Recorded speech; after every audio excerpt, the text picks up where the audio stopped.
This is the complete and full PvP guide to Albion Online. I am sick of all the other PvP channels and content creators and streamers gatekeeping this information, keeping it away from the public. You will not find a lot of this info in any other videos, Reddit posts, forum posts, nowhere. This stuff is underground and secretive, and I'm sick of the monopoly these people have on this content and the profitability that PvP makes, so I am now bringing it to light with basic beginner information, but also expert information, so even if you are a long-term player, you're going to learn something new in this video. I have secret techniques and market tricks that have been members-only content of this channel for 2 years. I'm going to be making that public. I'm also going to teach you how that you can figure out how to max out your silver earnings through PvP, because to me, the only point of PvP is to make silver, because you're taking someone's stuff and then selling it on the market. That's, to me, the whole point of PvP. I'm going to teach you how to min-max your silver earnings per hour. I'm also going to teach you everything else on how to PvP for profit, and also we're going to be covering the best ways to learn PvP, to improve at PvP, and to teach yourself things whenever, because you may be watching this video 1 to 2 years in the future, and I'm going to teach you how to basically be future-proof on all the updates, changes, patch notes, and so on. Now, again, I have to iterate. This video is intended and only intended for PvP for solo players in the open world, mists, and roads. Not in corrupted dungeons, not in the orange zone, not in ZVZ or group play. This pertains only to solo players. Now, real quick, I want to dispel one myth, and that is a brand new player on Albion Online who just started, made an account, and went through the tutorial.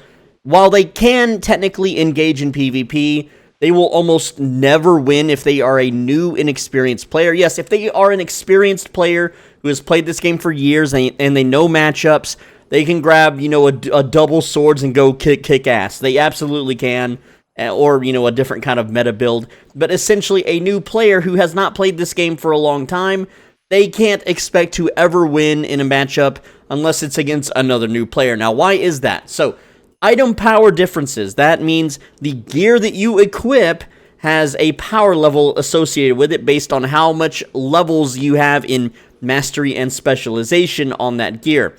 And if you aren't leveled up, you will almost always be at a disadvantage when fighting other players. So you have to spend, your first 1 to 3 months playing Albion shouldn't even be doing PvP. You can go to full loot zones, absolutely, if you want to. But actually engaging in PvP for profit and to kill people as a solo player is asinine. It is ridiculous. While you can technically do it, you will be at such a disadvantage, you're not going to be profiting very much. You should focus your efforts into leveling up and getting a bankroll. Alright? So, without a bankroll for good gear and without high specialization, your item power will be way lower than the other person's unless you're card swiping, and even then, card swipers, people that just buy the best gear in the game and go out to full loot zones, yeah, they can kill people, but they're not making a profit. And the entire point of this video is so that you can make a profit PvPing, alright? And without any innate knowledge of matchups, like, oh, I have a curse staff and the enemy has a guardian helmet, a cleric robe, and a fire staff. Can I beat them? The answer is no, you can't beat them. Of course, if you massively outgear them, yeah, maybe you can, but most likely you're just dead. You're just completely dead, alright?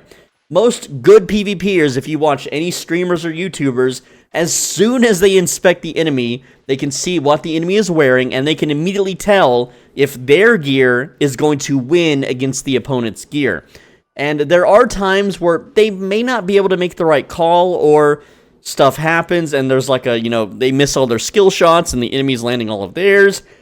Yes, there are ways to swing a fight. There is a little bit of luck, associated with it. There is happenstance and random chance. Some other players join a fight. Maybe one of the enemy players walks into a mob's attack and he suddenly gets half his HP chunked. These things happen, but it's not something that will consistently happen so you can make a profit. Now, my goal with this video is to put you on the right path so that you can become the good PvPer. So when you do inspect someone, you will know if you can win or lose without having to take the gamble. Like, should I fight this guy? Can I fight this guy? You'll look at him and be like, I can absolutely kill this guy. So let's get to it. Now, there are some requirements to profit consistently in PvP, and these are more like safety nets or safeguards.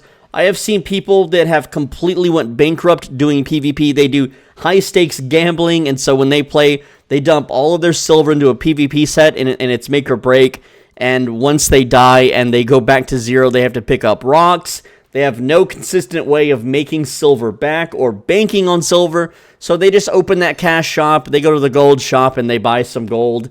They turn that gold into silver, and that's the only way that they're playing the game. They're just constantly pouring money into the game, and you would be surprised. There's actually some Twitch streamers that are fairly popular and well-known that do this. They constantly lose all of their money, and they just buy back into the game so that they can, you know, make their content. So anyway, let's get on to the requirements here. Number one, it is very, very important that you have maximum spec and mastery. Let me show you what that looks like. This is the Destiny board. If we scroll up here to the mage area, we scroll up here to the warlock. This is the cursed staff weapon line. You'll notice that all the cursed staffs except for, well, the crystal one, these are all level 100, okay? So to start PvP, you don't have to level the entire weapon tree to 100. However, it does help, because let's say I'm using a cursed staff in PvP. Well, by leveling up the Great Curse, the Demonic, and the Life Curse, leveling these all to 100, earn additional item power towards your cursed staff. It's not much, but it does add up over time.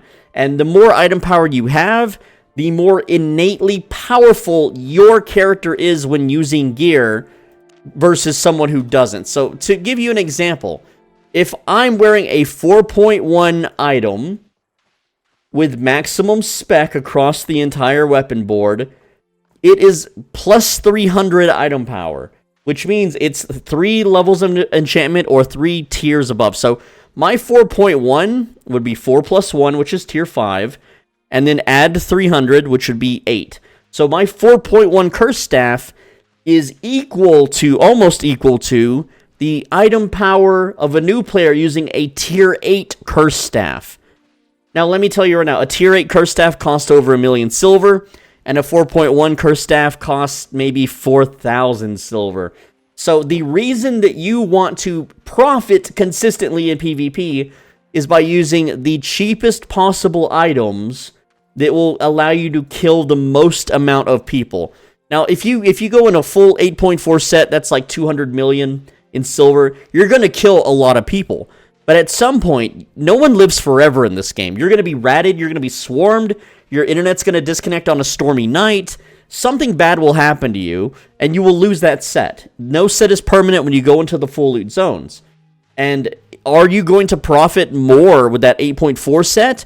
Almost never. There is like 2 people on the entire game that I have looked through profiles that actually profit with full 8.4. And you're not one of them. The majority of people will never profit using 8.4 gear. Yeah, it's fun to kill a bunch of people with the best gear in the game. Absolutely, it's fun. But it is not profitable. It is high risk. And again, this video is meant to make you money by PvPing. So by having maximum spec and mastery, this takes 1 to 3 months depending on how often you can play per day. It does not take a lot of time to do. Once you have it maxed out, you can buy the cheapest gear and get the most power out of it. All right.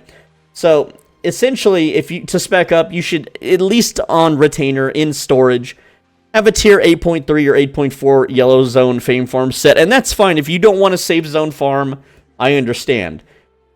Have a bunch of 5.1 or higher sets for farming the red and black zone if you want to farm the full loot zones, which is entirely understandable due to the nerfs and the changes to fame farming. All right, number 2. Well, let's talk about this. Maxing the entire weapon and armor line really does help, but it's not as much as just maxing out the weapon you want to use and the armor you're going to use. All right, number 2. You need to have something that makes you silver if you don't have a lot of money in the real world or want a card swipe, okay?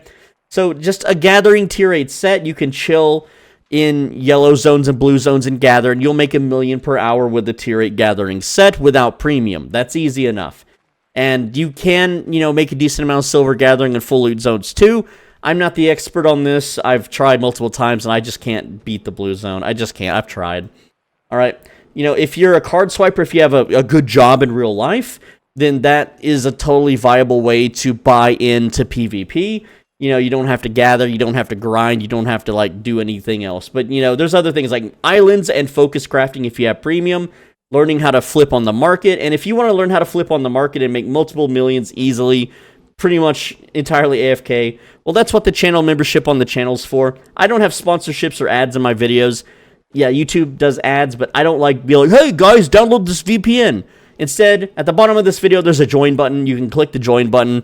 $5 a month gets you private personal videos that are too good for the public, and those videos will teach you how to flip the markets and make tons of money. They're better than all the other content creators offering similar crap. You don't need to pay for a spreadsheet or pay some Tendy guy's Patreon, okay? And no, his name's not Tendies, but you know who I'm talking about. You don't need to spend $20 on one-on-one coaching or none of that crap. A lot of it's very basic, bare bones, and easy stuff. $5, I'm the cheapest one with the most efficiency. I mean, just look at my numbers. You see that sub count? It's big for a reason, baby. Anyway, back to the video. Next up, instead of having specialization in the game, how about specialization in the real world that translates into gaming skill? That's right. If you are an old school Diablo 2 PvPer, if you played League of Legends, you played Dota 2, and you're actually good at those games, well, Albion Online is basically just a PvP MOBA, sorta. If you're good at RTS, the controls of microing and macroing your armies around and doing skills and dodging abilities, hey, guess what? All of that translates into skill in Albion Online PvP.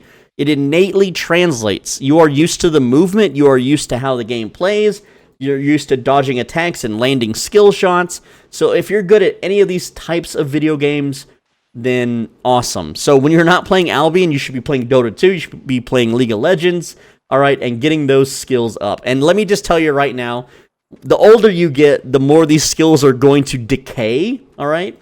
Because if things didn't decay as you got older, then there would be a severe skill imbalance in the real world. That's just how it is.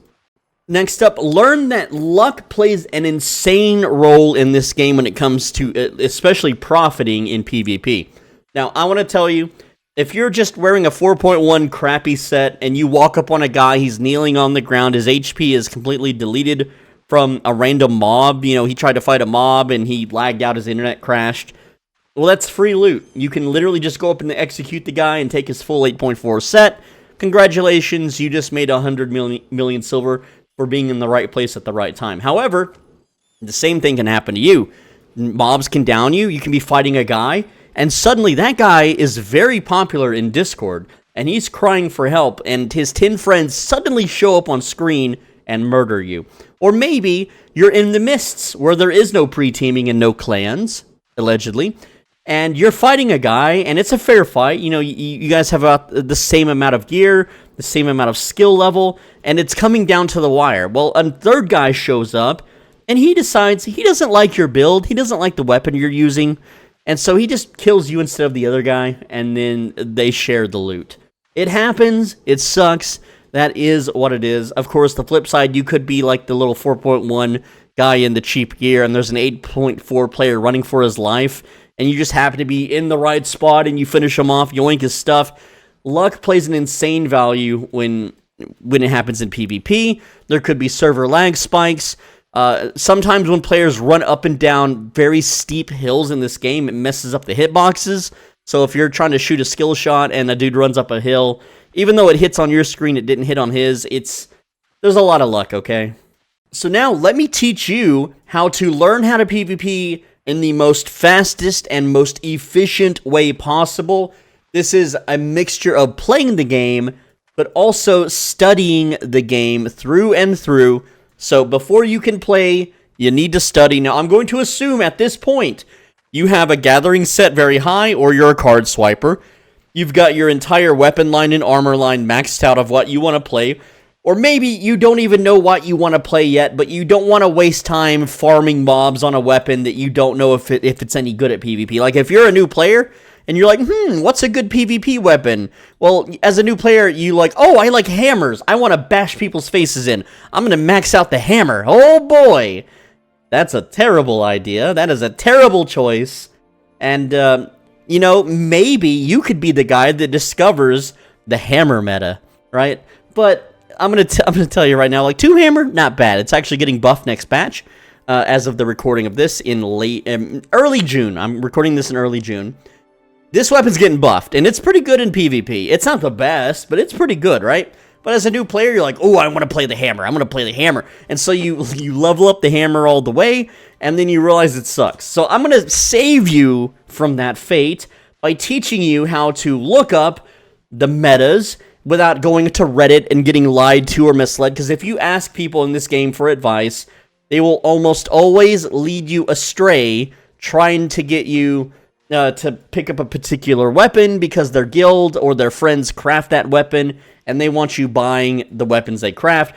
A lot of people have ulterior motives in this game, and I don't, because I'm just autistically truthful with everything I say and do. So let's just get to the part where I teach you how to find the metas yourself. The first things first, we're going to use some websites, some tools that scan the game through the game's API to gather data. And the first site is called killboard-1.com, and this website is really cool. Let me show you what it looks like. So, if you go to killboard-1.com, right now I'm looking up the America server. You can look up all 3 servers. Alright, so we have solo kills, we have in Stalker Corrupted Dungeons. Now, this video is not intended for Corrupted Dungeons, Slayer Dungeons, and just in general ganking, alright? So, let's click rankings, and you'll see here that we have under solo, this is solo kills 1 versus 1s. We have players. We have players and the weapon they're using, and you can check all their kills. So let's go to I Hurt Fat Kid. Dude, this guy is pretty swole in real life, I gotta say. Allegedly, I don't know for sure, but he is using the Flamewalker staff, okay? And you can see that his estimated profit today, he killed 44 people, and he made 69.2 million silver. And it looks like he didn't die, and he didn't die yesterday. And yesterday he made 84 million. So this guy made a whole lot of silver in just 2 days. Now he's playing 10 to 12 to 14 hours a day, so keep that in mind. But anyway, let's pick up a kill. 1 hour ago he killed somebody, right? This is a pretty juicy kill, I think. Okay, let's see what happens. So we're gonna click here.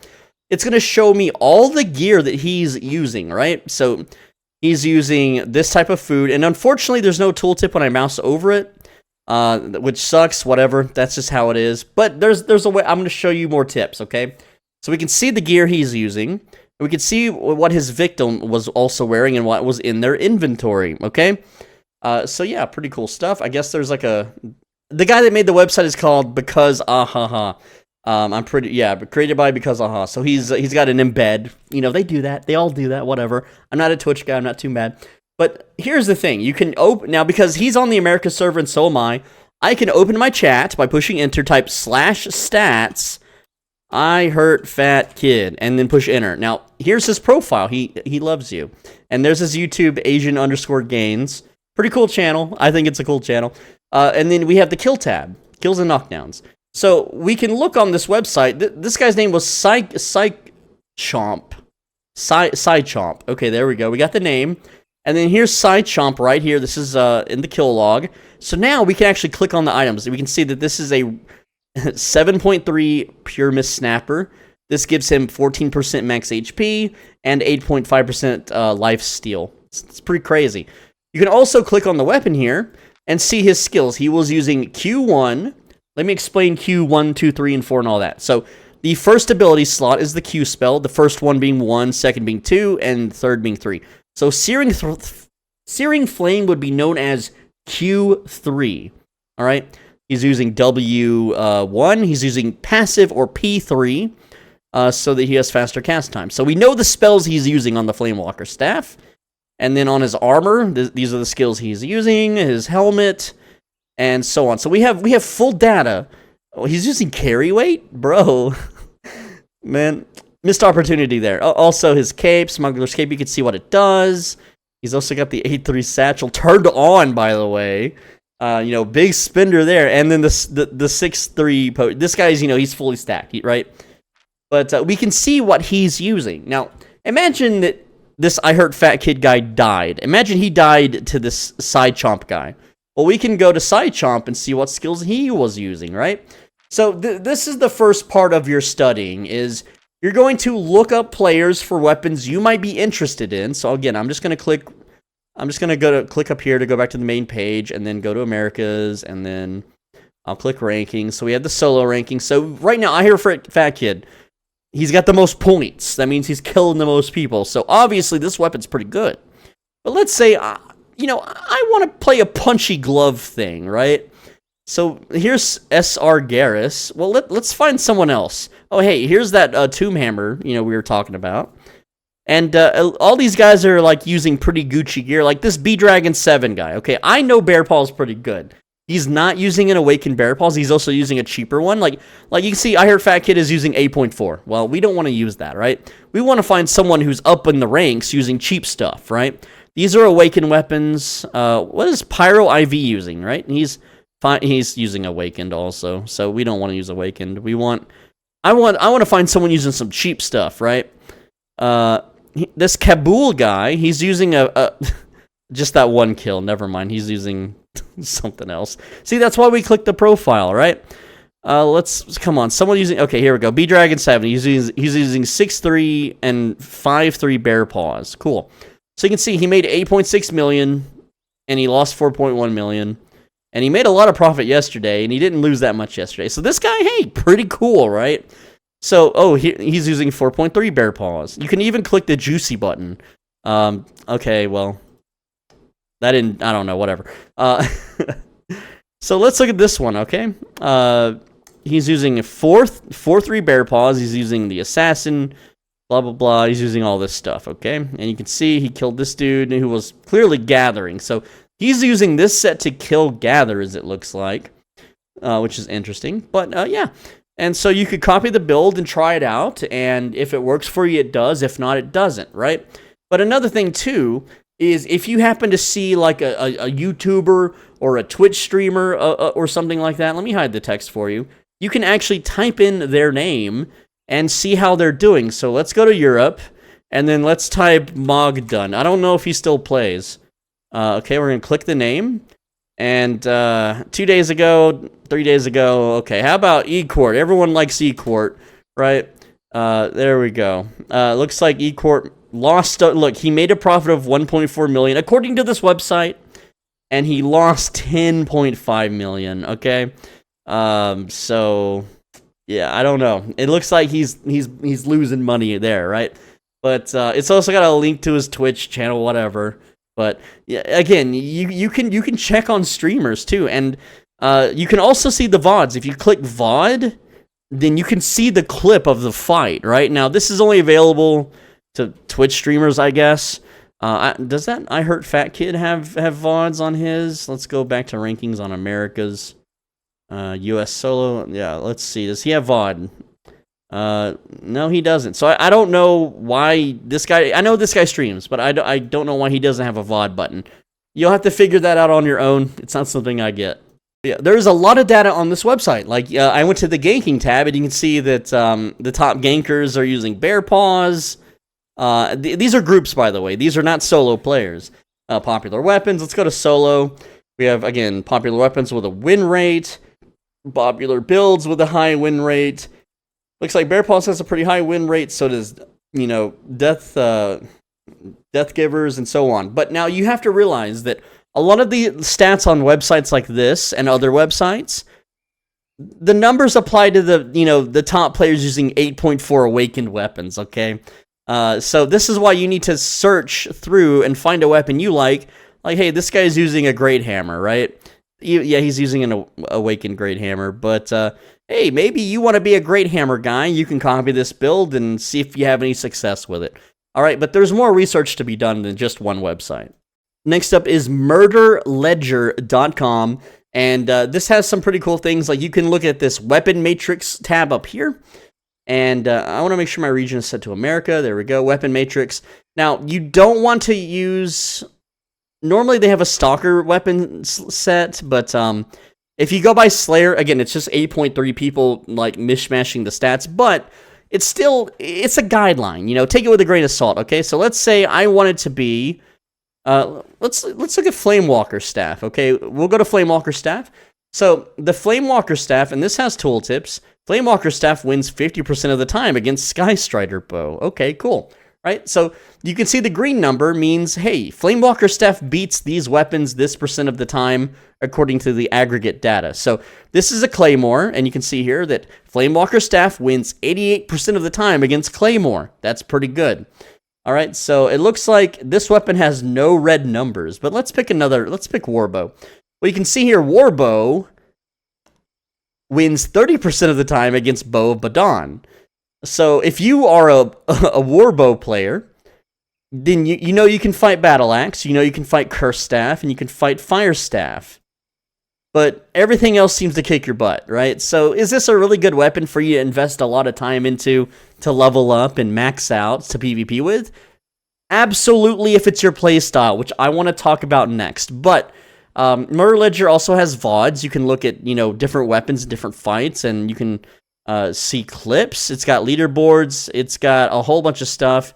Build stats. You can go to Stalker and Slayer. This is mostly for corrupted dungeons, but you can also just type in a player's name. Like, I'll just type in my name, Soul Benji, right? And you can see all my kills and deaths lately, which I don't do a lot of PvP on this character. This is my YouTubing kind of like video character. So you can see here. Oh, is this data even correct? Am I on the right server here? I don't remember. Huh? What is going on? Hold on. Well, I have no memory of using a Holy Staff, something I have not leveled up in a full loot PvP zone. It says I was in a ZVZ. I don't know what's going on with that. Weird. But I do remember running up to Humperdinck, which is a streamer, and throwing money at him as he killed me. So, yeah, that's what that is. So, I know it's me. I just don't remember. You can see, again, I'm just using a bunch of, you know, garbage, poopy sets. But we can also, you can also, you know, order by, like, fame. You can see, like, the player's biggest kill in fame. You can see here. This is a really juicer fight. Here's my item power using a bear paw set. And here's this player's item power. This guy was wearing full 8-3. And, yeah, I absolutely dumpstered him and took his loot. Unfortunately, all the good stuff trashed, so I really didn't get anything out of this. But it's just a fun little website where you can check those kinds of things. So next up, I want to teach you about the test server, and sometimes the test server isn't always available if you're if you're a new character and you've recently made an Albion account. You can't access the test server until they update it and grab the data from the live server and transfer it. But to get to the test server when using the native client, and no, I don't know how to access it on Epic Game Store. I don't know how to access it on Steam or on the phones. I only know how to do it on PC with the native client. You click this little Albion Live button right here, and you click Test Server Staging, all right? And then you click Play, just like that. Now, normally on the test server, there are what's called cheat stones set up. They're these big stone obelisks that let you max out all of your specializations, give you infinite money. There's normally cheat stones set up so you can awaken weapons to try out different builds. You can even buy tier 5 through tier 8 as much as you want for free. But if those aren't set up, there's still ways to use the test server. Since I'm on the test server, my money doesn't matter, technically. So I could go to the market and buy anything I want and try it out without actually wasting the real money that I have on the live server. So I could just go here and then I could type in, what's the newest crystal weapon for the crossbow? I forget the name. It is called the Arclight Blasters. Okay, cool. So I can go to the market and I can type Arclight Blaster, right? And then I can buy this 4.2 Arclight Blaster, whatever. Cool. So now I can try out the damage, right? And I'm just gonna show you an example, okay, of what the test server is and why it's so cool. So I'm just gonna run to my island real quick. Let's see, personal island on Bridgewatch. There we go. And we're going to go to the test dummy, and then we're just going to compare damage real quick. Super quick. And again, this is what the test server is for. So, you know, let me hide the text here so you can kind of get a better idea. So right now, my item power with these weapons is 1,140. And if I use my Q spell, I'm hitting for 170. Of course, I'm naked, so you wouldn't test DPS naked, but this is just a real quick example. Now, because I'm on the test server, I can, you know, max this puppy out real quick. So I can go eat a bunch of tomes and use, you know, combat fame credits. So I got some tomes right here, yoinkers, right? And then we can just, you know, hit a bunch. And learning point reached. Yeah, okay, so now it's, you know, one specialization. Crank this up to 100. There we go. Awesome stuff. Unequip, re-equip them. And now our item power is 1,342, right? And now when I shoot this thing, it should deal more damage. So in this case, I'm now dealing 203 damage. So test complete. I know that by leveling it up, I increase my damage. And you can do a whole bunch of testing and a whole bunch of math and a whole bunch of experimenting and research on the test server without it actually eating up your time on the real server or your silver. You can do all of your research basically for free as fast as possible. Next, the most important thing for getting good at PvP and consistently getting profit is you need to figure out for you personally, what is your favorite playstyle? I'm going to tell you right now, for me, when I play MOBA games, when I play RPGs, my favorite way to PvP is a full-on rush at someone as fast as possible and deal as much damage as I possibly can in the shortest amount of time. All right, and so way back in the day when I played League of Legends, my favorite character was Talon because I could immediately teleport right behind someone, do a full combo, pop all of my item, you know, little trinket things, and then they would just be dead. It didn't matter if they were a tank or a support or the AD carry, AP carry. It did not matter. I 100 to 0'd them in the shortest amount of time possible, and so that was my favorite character until they nerfed it and did reworks and, you know, patched the game out, essentially. Now, so in Albion Online, in Diablo 2, and all these other games, that is my favorite playstyle. So what I need for me specifically, or me personally, is a weapon that fits that playstyle. So I can tell you right now, like Curse Staff is more of a tempo, like you curse someone up to 4 stacks and then you blow them the hell up. So you're dealing a lot of damage, but it's not that fast, right? And, you know, other weapon lines, you know, you have the Frost Mage. This is kiting, chasing, crowd control. This is not nuking someone, okay? Now we have, the Arcane Staffs. Again, you're not going to nuke someone. That's a healer. Fire Staffs, now we're talking. We got big damage. We got instant damage. But the Fire Staffs in general are all turret builds. You stand in one place and you dish out more damage. And if the enemy runs away from you, they win. They don't win, but they don't lose. And you lose time. You lose profit. Because none of the fire staffs except the Flamewalker's staff. And remember earlier, we looked at that website, Killboard-1, and the top killer was using this weapon. So now we have 2 mobility spells on a fire staff. That's crazy. That's crazy high damage, fast damage, and double mobility. So we might have a winner there. We have healing weapons. Now, the shapeshifter staffs. The Prowling Staff does nuke pretty quickly. The Hellspawn Staff does nuke pretty quickly. However, I don't like transforming into animals. That's like furry crap, and I don't like furry stuff. Quarterstaffs, not very good. Spearfighter, too slow. Daggers, hey now. You know, Dagger Pair's pretty nice. You go stab someone and chunk all their HP away. They bleed out. Claws, you claw them up. They're rooted in place. These are some fast damage weapons, and they're not bad. And you'll notice when we use that Killboard-1, Death Givers were up there. Death Givers were very profitable, so that's another option for us, right? We got bows. Again, I'm not going to go through every weapon. Okay, this is not like super beginner-friendly. It's beginner-friendly, but not entirely catered for them. But you get the idea. You have to figure out your favorite playstyle. If you'd like to fly around the edges of someone's screen, chipping away at them, and then flying in for the execute, you'll have to figure out what weapon fits your playstyle. But for me, I want big damage. I want in-your-face damage. I don't care about defenses. I don't care about dancing around, dodging attacks, or skill shots. I don't care about, outlasting someone, or, healing myself while slowly killing them. I don't want to do any of that. I just want a PvP with a weapon where I just blow someone up, take their stuff, and run the hell away before more people show up and kill me. Have you figured out the set you want to use using the websites, the test server, and your own preferred playstyle? Awesome. Now it's time for you to practice the PvP.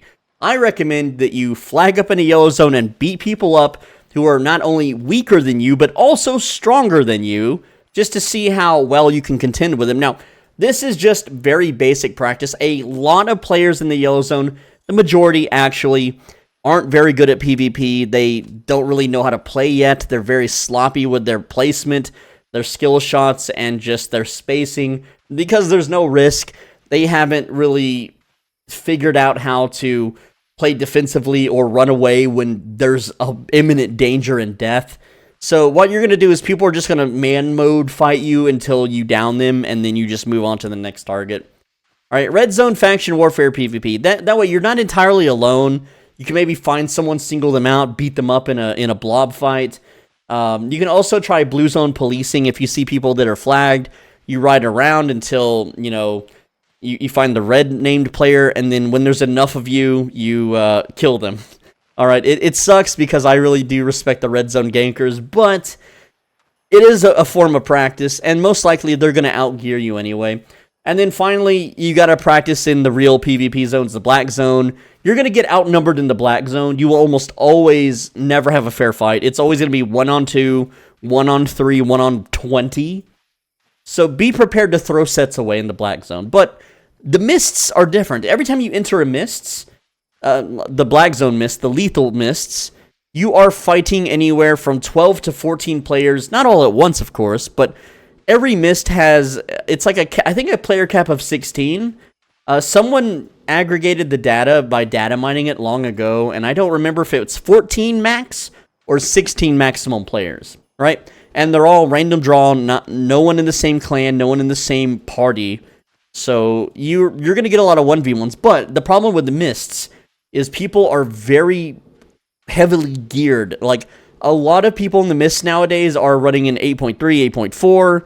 8.1 is the standard, so you need to be an 8.1 equivalent if you want to really stand a chance in mist PvP. Now, the PvP I don't recommend is Arena. While Arena is fun and it's fair, that's exactly it that I don't recommend, that it's fair. Every Arena team gets a healer, so you're fighting targets that are getting healed, and you yourself are getting healed if you're team fighting. But also, the item power caps means that you're never going to really find the same type of fight in the open world ever. Right? If you can consistently beat people in Arena in a 1v1 with your build, cool. But it's not going to translate into the open world. It just won't. Next up is group PvP activities, like getting a 5-man and going ganking in the red zone or black zone. You're just murdering people, you know, by zerking them down. You're not actually 1v1ing them and having actual hard-felt back-and-forth fights. Next up is Corrupted Dungeons. The Corrupted Dungeon meta is all about mobility, and so if your preferred playstyle does not have mobility, you just automatically lose. The Corrupted Dungeons have been, you know, statistically broken down and meted out to the point of it might as well be a spreadsheet. You might as well just open spreadsheets and have the spreadsheet numbers fight each other, okay?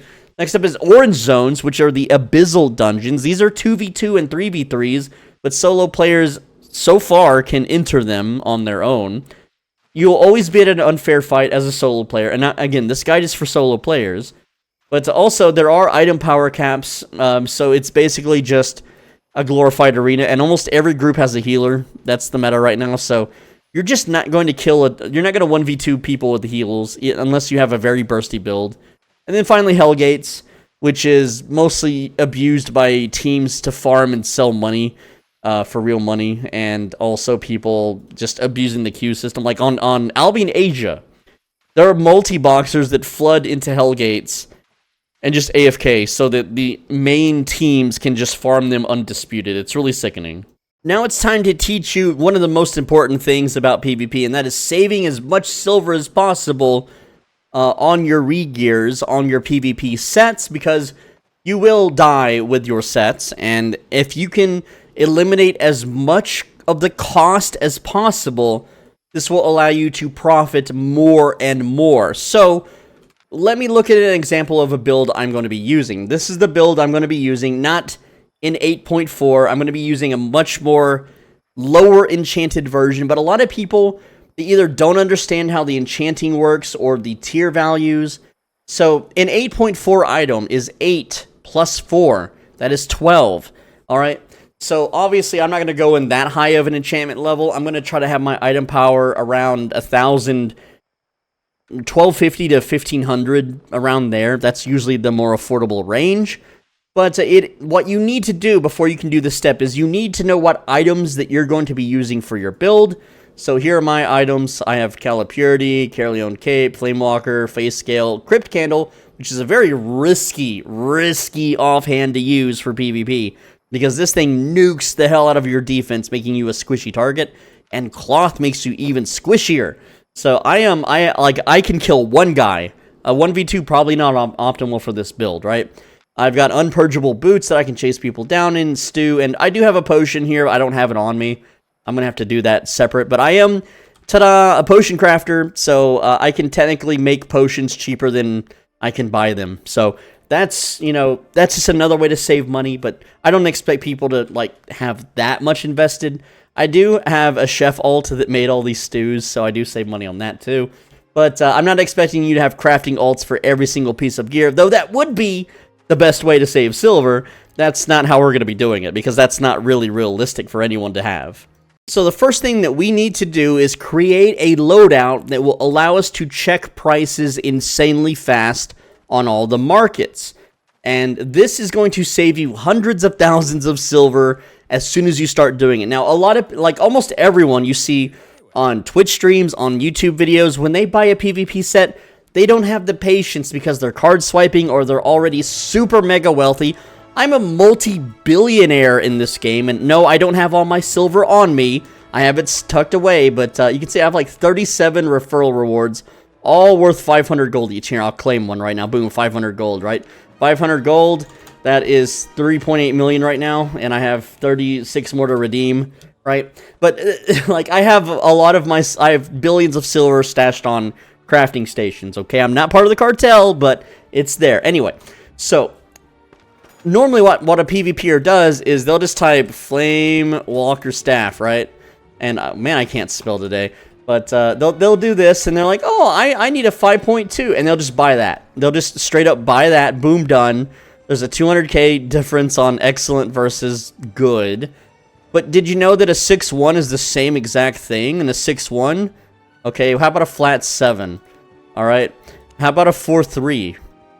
Okay, well, we have the 4.3 for 566,000, or we can buy the 5.2 for 539,000, right? Not a big price diff, but if you do this on all of your gear in all of the towns, that's step number 1 to saving money. So let me show you how to do that. So the default button on your keyboard is L. I don't know how to do it on phones. Don't ask. I don't own a phone. I'm poor in real life. You can also right-click your portrait and click loadouts. It should tell you the shortcut that way. Again, I don't know phone controls. I don't know controller controls, okay? Don't ask. I don't know it. And what you're gonna do here is you're gonna click create new loadout, okay? And so we're gonna say Flame Walker price check. CK for check, why not? I'll make the background green because green is a money color, why not? And we'll just make the icon money. And then we'll do start loadout, start from empty loadout, hit create. There we go. We don't want this this icon though. We want the bag icon. We're gonna click the bag over here on the right. Very cool. And we don't need to expand this, it doesn't matter. And so what we're gonna do now is we're gonna type Flamewalker into the search. And we want tier 7 equivalent. Okay, so that's 4.3, 5.2, 6.1, and 7. So we're going to start with 4.3, enchantment level 3. There we go. All right. And then what we're going to do is we're going to grab this. And then we're going to throw it into the inventory slot. Then we're going to go to the good. And we're going to throw it there. And then we're going to go to outstanding and throw it there. And then excellent and throw it there. So that's our first 4. Now we're going to go to 5.2. And we're going to do the same thing. We're going to go with normal. And then good. And then outstanding. And then excellent. Alright. And then tier 6.1. And same thing. We put a normal. We put a good. We put an outstanding, and yes, I'm going to do this the whole way. I'm not going to skip. I'm going to explain every single thing, and then tier 7, enchantment level 0. We have the normal, good, outstanding, and excellent. Awesome. So there we go. So now we have the exact equivalent, and we're going to save changes. There we go. So now when I go to the market, instead of having to manually search it, what I'm going to do is I'm going to click the tab down here to quick purchase loadouts, and then I'm going to select the Flamewalker price check and then search it. Now what I'm going to do is, you'll see here that a lot of them aren't available, but we want to look for the cheapest one in price, and you could sort it by clicking the price tab. So this 5.2 Flamewalker staff, which is 1505 item power, is 539,000. This 4.3, 1466 item power. This one is 1526 item power. So if you want 20 more item power for 20,000 more silver, that's up to you. And you can see here, if we were to buy this one, it's 1581 item power. So again, we save money by buying this. But now I can go to another town and check the price there. So now I'm in Limhurst. I'm going to do the same thing. Flamewalker price check, search, sort by price. You can see I'm not getting a better deal here. All right, checking once again, we can see, oof, even more expensive here in Fort Sterling. What the heck? So out of every town that I checked, Bridgewatch had the cheapest prices. This is Brazilian. And then you need to repeat the process with every armor and weapon and offhand that you'll be using. So now I did one for face scale, and we can see here that this 4.3 outstanding face scale robe for 1497 item power is 527. This one that's not even as good quality, so I actually lose item power there by buying this one. But this one is 1517 versus 1497. Again, it's 20k difference. But then after that, for almost the exact same item power or similar to it, you can see this is 1516 item power, and it cost 1.2 million. Whereas, again, this one is very close to that item power, and it's half as much. Less than half, technically, right? So you can save a lot of silver with this method. Massive amounts of silver. You know, this is a 500k savings for basically the same. Look, this 6-1. Like, imagine if you're a guy and you have that autistic, I've got to make all my colors match kind of quirk, and you're just buying 6-1, a whole item set of 6-1s, right? Well, 6-1, you know, outstanding, 15, hold on. Yeah, 6-1 regular, 1495 item power. Well, this 4.3, 1497 item power. So it's more item power, and it's so much cheaper. You gotta do this. But also, you need to go to every city, because it is actually cheaper to just transport using the fast travel than it is, most of the time, it really depends. But, you know, just for equipment, not like gathering materials or resources, just for, like, armor and weapons and offhands, it's cheaper to just fast travel to a city, or from a city to Brazilian than it is to buy it in Brazilian or whatever, right? Because some cities can have a massive, you know, discount, okay? And again, you just check every city. Don't worry about Caerleon. Just check the 5 royal cities and Brazilian. Also, don't forget smugglers' dens. These things can be amazing for deals. Sometimes not. Let's check. Okay, yeah, they ain't got no. I'm sorting by price, and this one's still lower, but it's putting this one above it. That's weird. Fix your game, SBI. But yeah, you can find some deals sometimes. Not on these 2 items though, sadly. At least not from this smuggler's den. Also, completely unrelated, this guy has Asuna in his username, which is Prime Sword Art Online Waifu.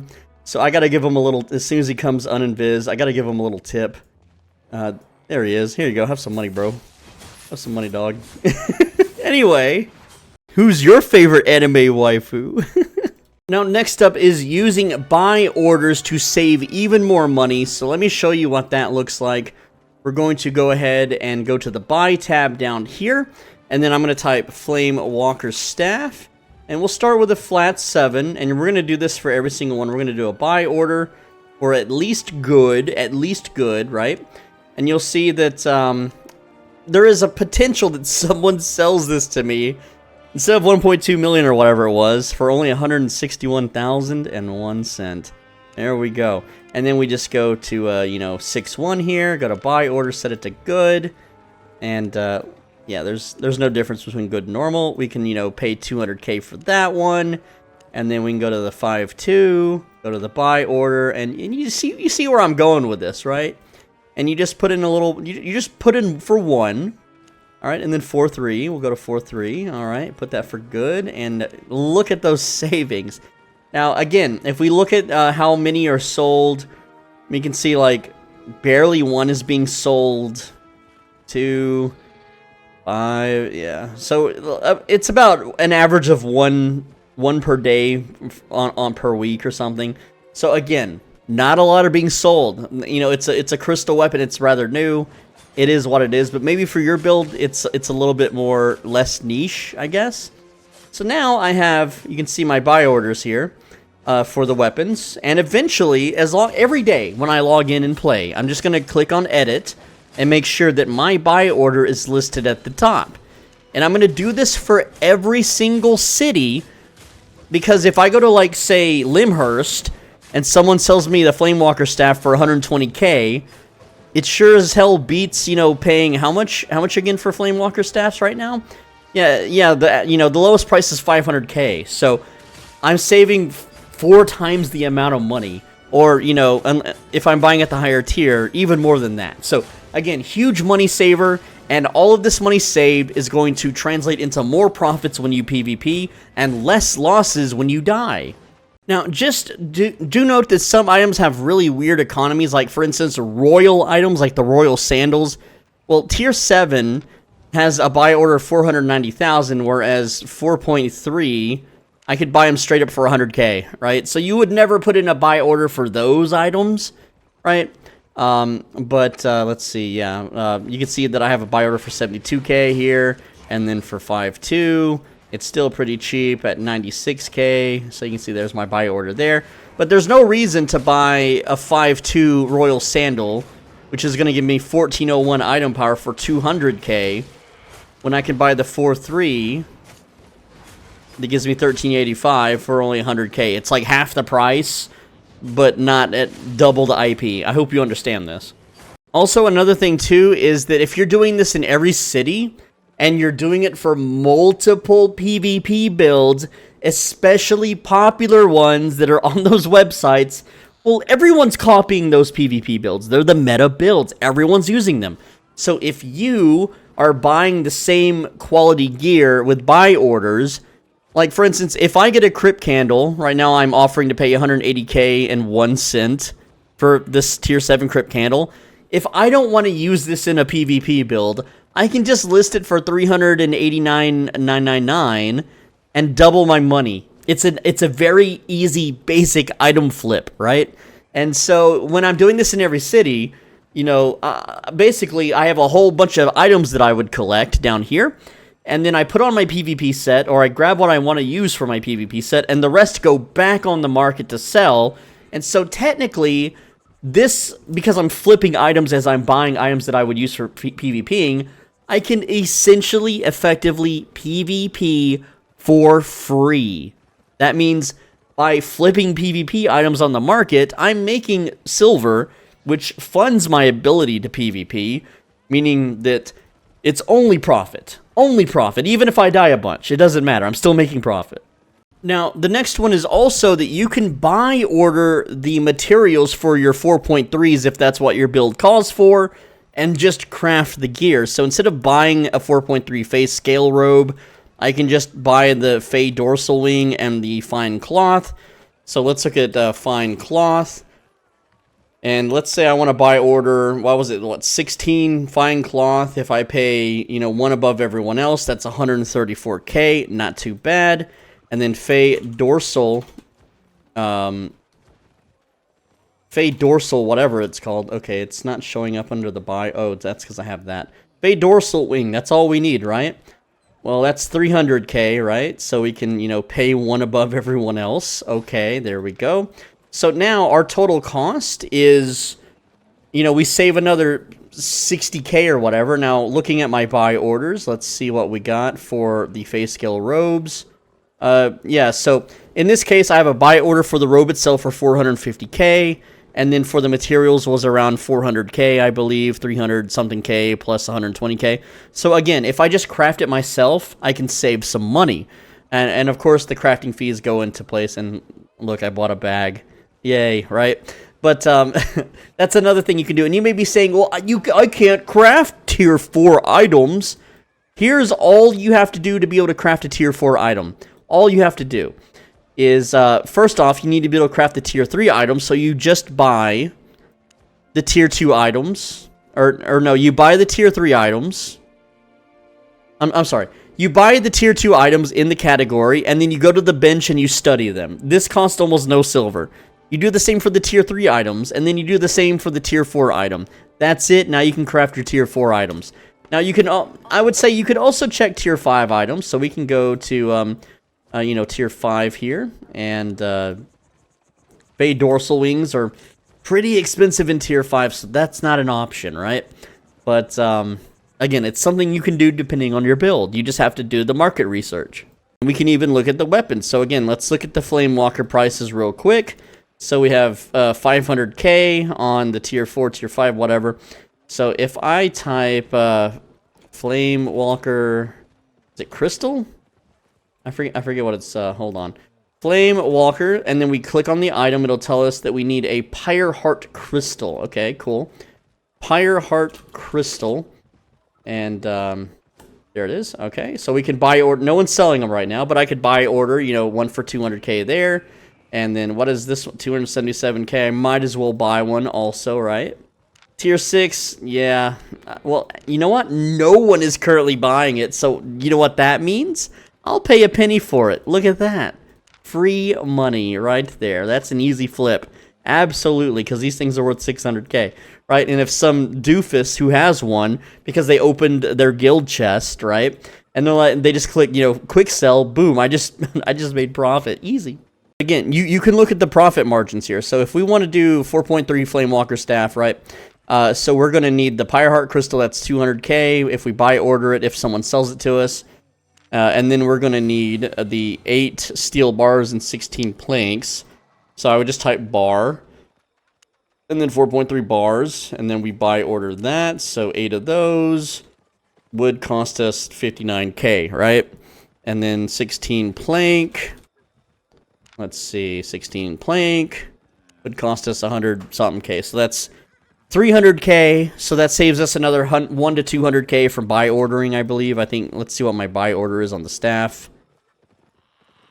No, 131k. So no, it would not save us money. And that's just because the buy order is way cheaper, because no one's uppercutting the buy orders. But that's how it is with the market. And you'll find these niches based on your build. And again, you do this in every town except Caerleon. Unless you want to PvP out of Caerleon, you totally can. I don't really like to. But do it for every Royal City and Brazilian. And that is, it's going to cost a lot of upfront money. But if technically that's a lot of money to you, you shouldn't be PvPing yet anyway. So again, I'm in Limhurst now. I have no buy orders and no sell orders on this character because it's my YouTube character. But let's go ahead and do our buy orders for our gear sets. Now, I'm at 53.3 million. Let's see how much that number goes down. Whoa, baby, look at the margins on this. Get a Cala Purity for 570. Sell it for 100k. Easy flip, guys. All right, so here's my money, 48.8 million. It went down quite a bit, but you can see here, I'm buying at least two crafting amounts worth for the potions that I want to make, which are acid potions. I've got the helmet, the bag.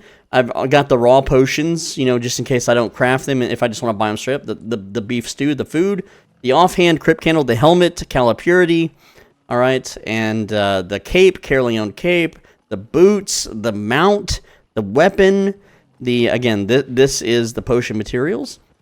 And the armor. So there we go. Everything's ready. I just need to wait until there's some sales. Now, do note that it seems like each set it's around 4-something million silver, right? But if I were to just buy it straight up, each gear piece, it's going to be more than that, I believe.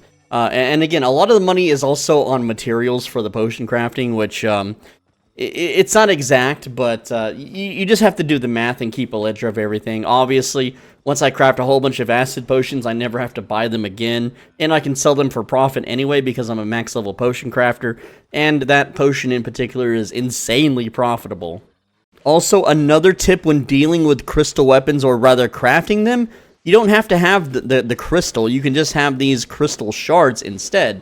So let's do a little bit of math. 200k, if I buy one, I need 50 crystal shards, so we'll do 50 crystal shards, not chilled crystalline shards, but just crystal shards, and we would need 50 of these at 5,000, so obviously that's going to cost us a lot more, which is not what we want to do, but you would have to check the prices and see if getting 50 crystal shards would be worth doing for your weapon. Now, what is the best times to PvP? And this is important if you want to find lots of targets and many targets, then these are the times. So UTC time is displayed in the bottom right corner on your, on your game screen. So when that reads 1400, which is 2 p.m., that is the game's start of prime time. All right, and here's some other time zones for American players. You have 9 a.m. for the Central Time Zone, 10 a.m. for Eastern, and 7 a.m. Pacific, which is West Coast. That's California, basically. All right, and prime time lasts 6 hours, and so that is 8 p.m. UTC, which is 2000. Right now, you can see my game time is 9 in the morning UTC, 3 p.m. Central, 4 p.m. Eastern, and 1 p.m. Pacific time.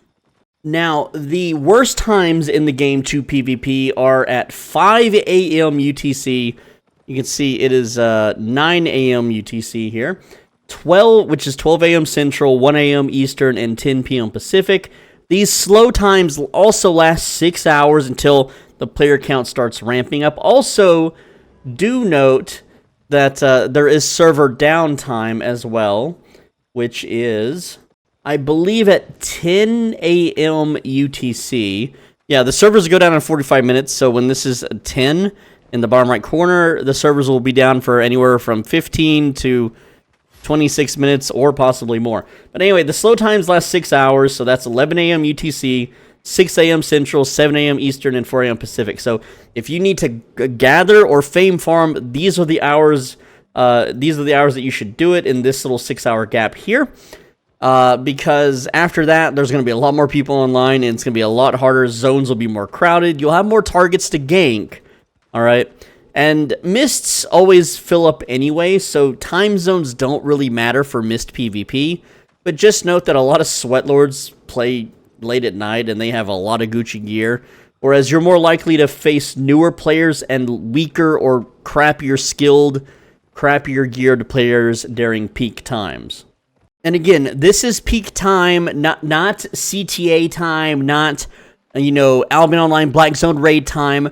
Only 8% of the player base does Black Zone guild stuff. They do not make up the majority of the player base. I am going by player population counts, queue times, a bunch of other things that the game collects through aggregate data and APIs. So don't fight me on this.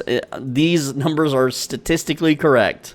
And this number is aggregated across all 3 servers. If you really wanted to look at player data counts for just the America or Western server, you could. However, pulling this data for just Asia or just Europe isn't technically possible due to the API limitations. Another quick tip, if you are crafting your own PvP gear, which is entirely possible at 4.3 and below, don't forget your laborers and crafting journals. That's going to really, help with the profits and crafting those specific items on crafting bonus days will really help you cut down on costs. Next up, now that you have the gear, you know how to save money on the gear. Let's talk about actually practicing. Number 1, you need to record your PvP fights. You need to have a program running in the background of your computer, something like Shadowplay or OBS. I use OBS, and you need to have it record, just recording whenever you're PvPing, so that, like, as a new player, whenever you get into PvP, your blood pressure is going to spike, you're going to get what's called tunnel vision, and you're not going to be able to see the full and complete and clear picture. You're going to clash with someone in a fight, and then you'll just be dead, and you'll be like, how the hell did I die? What happened? And so having a replay will show you exactly how you died, what happened, and if you have friends or people to talk to, or you like to post clips on Reddit or Discord servers, you can have other people that know the game better than you look at your clip and tell you what you did wrong or what you did right. And it's just a huge part of learning really any game with PvP mechanics. So I'm going to show you kind of how the recording works on my end. All right, so I'm going to let you peek under the hood here just a bit, and here's my recording software. Okay, I'm going to hide the text real quick. There we go. And so you'll notice that there's a button here called Start Replay Buffer, okay? So when I hit this, it's got a little replay buffer, and what is a replay buffer? All right, I'm gonna hide that real quick. So a replay buffer is constantly recording my screen, and I have it set to record the last 1 minute, which means what is happening is this program, OBS, is recording 1 minute footage, and after that 1 minute, it no longer saves that 1 minute unless I click the Save Replay button. So let me show you what that looks like real quick. We'll pop Display Capture back up. So this button right here, it says Save Replay. I'm going to go ahead and click that button, and let me show you what that looks like now. So I have a folder called Recorded Footage. I'll show that. Here we are. And now we have this little replay file, so I'm going to open that, and it's going to be the last 37 seconds of what we've been doing. So enjoy the replay. It's got a little replay buffer, and what is a replay buffer? All right, I'm gonna hide that real quick. Okay, so you get the idea. I now have a replay of my game footage. So let's hide the display once again. With that tool, you just have it running in the background, and anytime you die or you win a fight, you push that Save Replay button. I have it set to a hotkey on my keyboard, so I just hit the hotkey, it generates a replay, and let me just kind of show you what that looks like. So again, here's the folder, and then if I push the button, okay, that's my computer, that noise, you'll see it just made another replay file. This one's 58 seconds long. It's really that simple, and yeah, this is how you can collect footage to, to be judged by your peers, or to watch yourself and see what you did wrong. Like, when I was learning to PvP, I would use dual daggers, and I would attack a guy, and all my health would be deleted instantly, and I'd die. And I'm like, what the hell killed me? So I looked at the replay footage, and it turns out, back in the day, items were way different. The Hunter Hood had a much higher reflect percent than it currently does. I think it was like 150% or something stupid. I forget how high it got. But what was happening was, when I was about to stab someone with the dual daggers, they had their Hunter Hood do reflect. And back then, it didn't have 3 big red shields that circle around you. There was no visual indicator that someone was reflecting damage. There was no sound, no noise. The only indicator that you got was a tiny little buff icon next to their life bar. And so I looked at the replay, and like 1 frame before the dagger stabbed into my opponent, that buff appeared under their life bar, and then all my HP went bye-bye because it got reflected back to me. All right? And I was like, oh, okay, so that's what's killing me. So now I learned, anytime I inspect a player when I'm fighting them with dual daggers, I have to bait the reflect or hope that their timing sucks, or I just pop Cleric Robe, and while I'm invulnerable to damage, I stab them, and so if it gets reflected, I don't take any damage, and then I can secure kills that way. So again, it's a trial and error. It's a reviewing your footage until you find out what's working and what's not. And you can upload clips to YouTube or Streamable. And so, let me pull up what one of those would look like, okay? So, I was in a guild a while back, and this is a clip of me dying, and so I can get my re-gears. So I have the volume muted because it's got a shot caller yelling blah, blah, blah, blah, blah stuff. But you can see the clip here. Here I am running around with the demon something dagger. I forget the name. But, they're calling to go southwest, so I do. I get booped backwards. All right, I run back in, And again, this is just a little replay. You can see that I got time frozen there. I got frozen by one of the arcane staffs that freezes time. Now I'm attacking the target everyone else is attacking. They're dying. I'm doing my job. I'm getting attacked, booped around. You can see all the little debuffs going around here in the corner. And I'll hide the text so you can see it a little bit better. You can see who I have targeted, what buffs and debuffs they have. You can see what's hitting me for how much. If I had my combat log open, you could see that a little bit better. So opening the combat log does help in these situations. But it is what it is. For this guild, they didn't require the combat log open. But yeah, here I am getting knocked over and over into the big explodey thing, and then I died. So I can essentially, skip to the replay here and see what killed me, or, if I need other people to look at this footage, I can just use this website, Streamable. As you can see here, this was uploaded in 2024, 125, whatever, right? And, yeah, I can be like, what did I do wrong? And like, oh, well, you did you followed orders. You followed orders, here's your re-gear. Thanks, bro. It's that simple.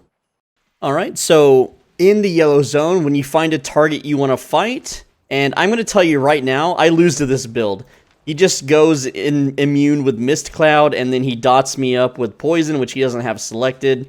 So I might be able to beat this guy if he's using the wrong skills, but if I were to fight him, I most likely die to this build. He just has too many defensives, and because I'm a burst build, again, he can avoid all of my bursts with Mist Cloud, and then his 2 damage over times would just melt my HP, because I'm just too squishy. So that would be a fight that I would completely avoid.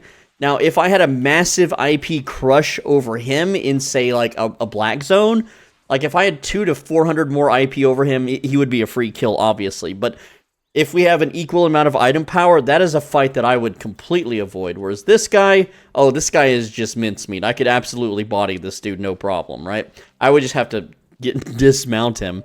Now, when you're fighting in the mists, when dismounting targets, all mounts in the mists have a maximum of like 900 HP and no armor. So if someone's riding a bear in the mists, you can dismount them just as easily as if they're riding a horse. It does not matter what they're riding in the mists. And not only do I know that because of my experience with the game, but I've fought that type of weapon in matchup before. I can show you in my knockdown log. This player obviously has, an awakened bow Badon. He had the poison selected as he should against, this particular matchup.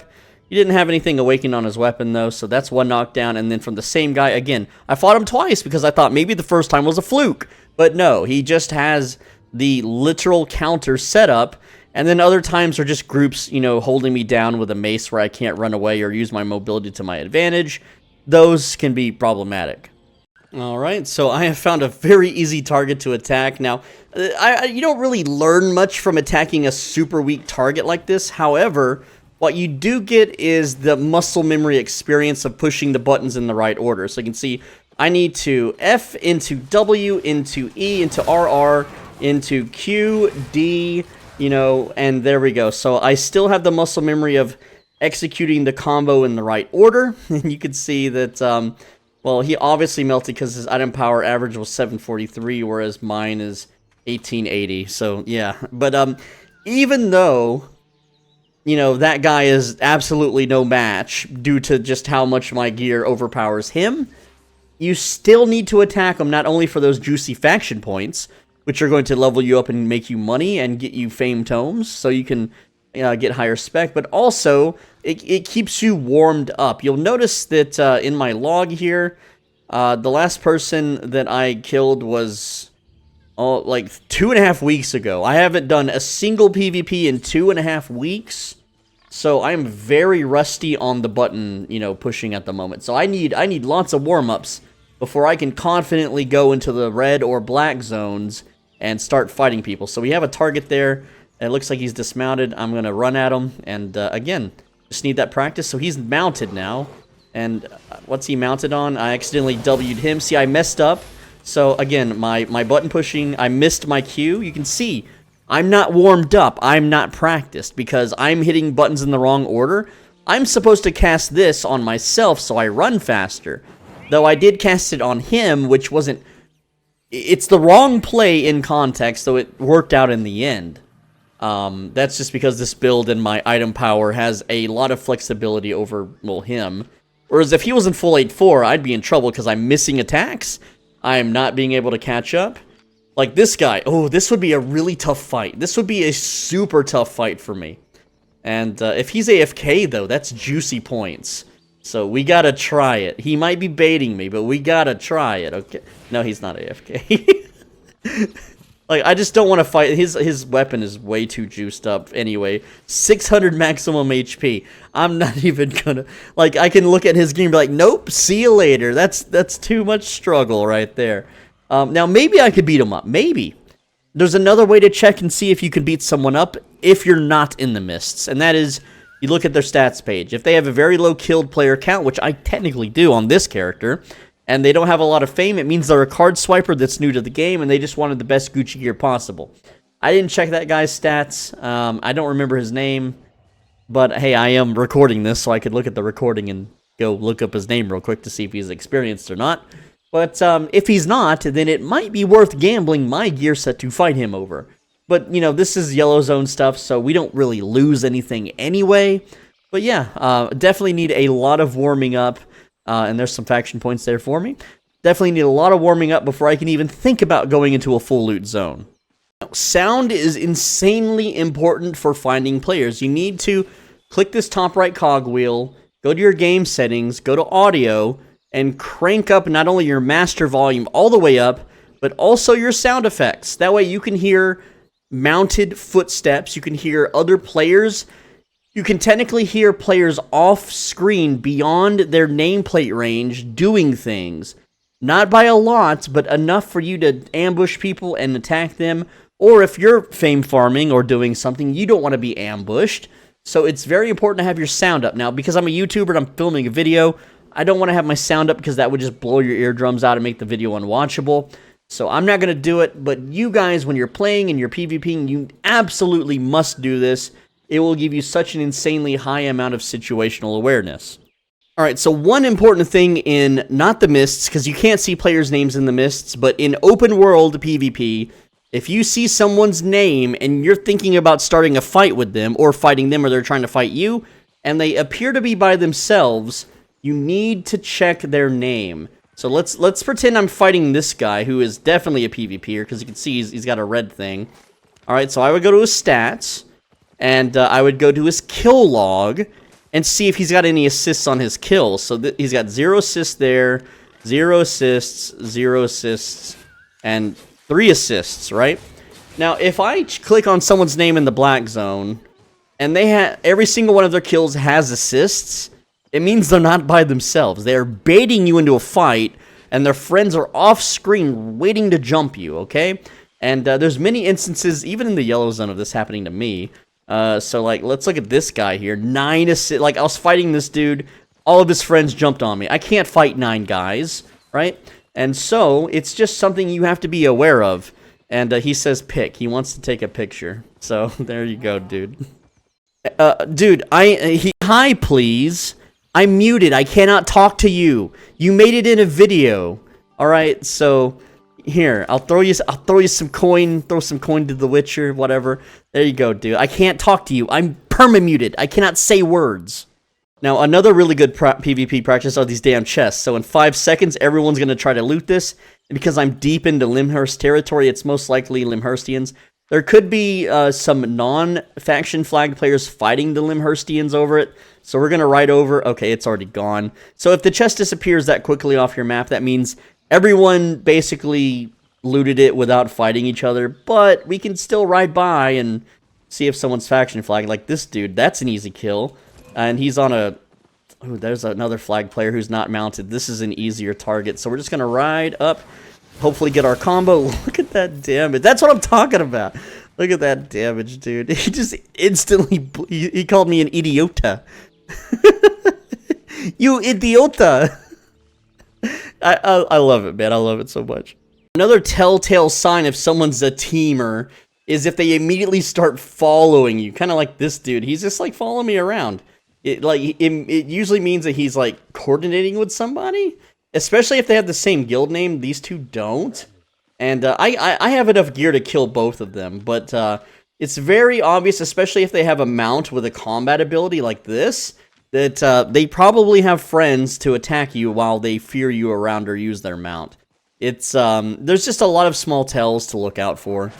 Alright, so now let's talk PvP profits, and we'll start with the safe stuff, which is where you should start if you're new to PvP. You can move on to the full loot stuff later, but the safe stuff is pretty profitable. So, one interesting thing, and channel members have known this for years, but if you log into Albion right when the server comes up, there aren't that many people participating in faction PvP, and the way faction points are allocated is as follows. So, once the server comes online, every 15 minutes after that, you are given a, it's called Defense of the Land points.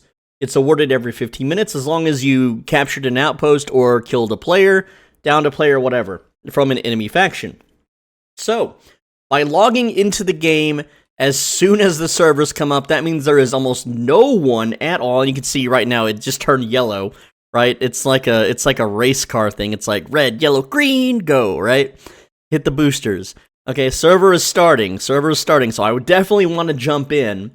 And as soon as I can, I want to run around and gank people in faction fights and earn faction points, because almost no one else will be online doing the same thing, and I will get an insanely massive high amount of faction points. Without premium, I'll get anywhere from 8 to 10,000 faction points every 15 minutes, usually averaging over 9,000, which means, you know, that's 250,000 fame and fame tomes. That's also 100k if I do the fame tome choice. Otherwise, it's 150k in faction hearts. So again, that's it's free silver just for being in early and ganking people. Absolutely amazing. So faction heart transport ganking makes me about 1.5 million an hour. Here comes one right now. Perfect timing. Let's see if I can get him. Oh no, I misclicked. Okay, come on. This one's going a little fast, and oh, he's turning around. If I can pop this guy, oh man, what a juicy target. He's gonna run and rezone. That's okay. I'm gonna follow him. Let's see if we get him. Now, this one's a little bit hard to dismount, but we'll see how he plays. It really depends on the mount they're using, the skill of the driver. He is kind of armored. I just need to make sure I run ahead of him. And okay, he doesn't have shield anymore. Let's see. You think he'll keep running this direction if I dismount? Let's see. Where's he going? He's going around. That's fine. Is he going to go back down, though? Okay, yeah, he went back. He went south. As he went this way, and then he went south. So, again, I'm going to keep pursuit on this guy, but if I get him, it's a free, I don't know, like 300, 400k, depending on how many hearts I get. And, again, it's zero risk to me, but this guy is a little bit... He looks like he's pretty good at juking, so I'm going to have to follow him until a mob tags him, or he really makes the wrong decision or tries to hide inside the hide. Like, if he goes in here and tries to hide, that's good for me, because I can just let the mobs pop my mount and immediately start attacking them, but no, he's not going to wait. So again, it really depends on the skill of the driver. This guy, you know, you can check his stats. Let's see. No, I don't want to do my... redemption rewards. Yeah, he's got a lot of fame on him, so this guy might know what he's doing. He's probably going to run back to the shielded area up north, but that's fine. I can wait him out. He's going to have to take a whole different path. If a mob tags him and I get a little bit ahead of him, then I can absolutely get him before he reaches town.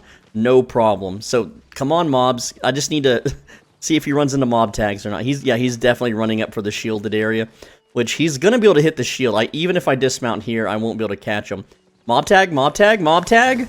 Oh, so close, so close. I'm not going to get this. He's too fast, but I can try to tag him here. Maybe. Oh, see, so close. We got the dismount, but I don't think I can kill him in time. Ooh, ooh, ooh, does that hit? Oh my goodness, we barely got that.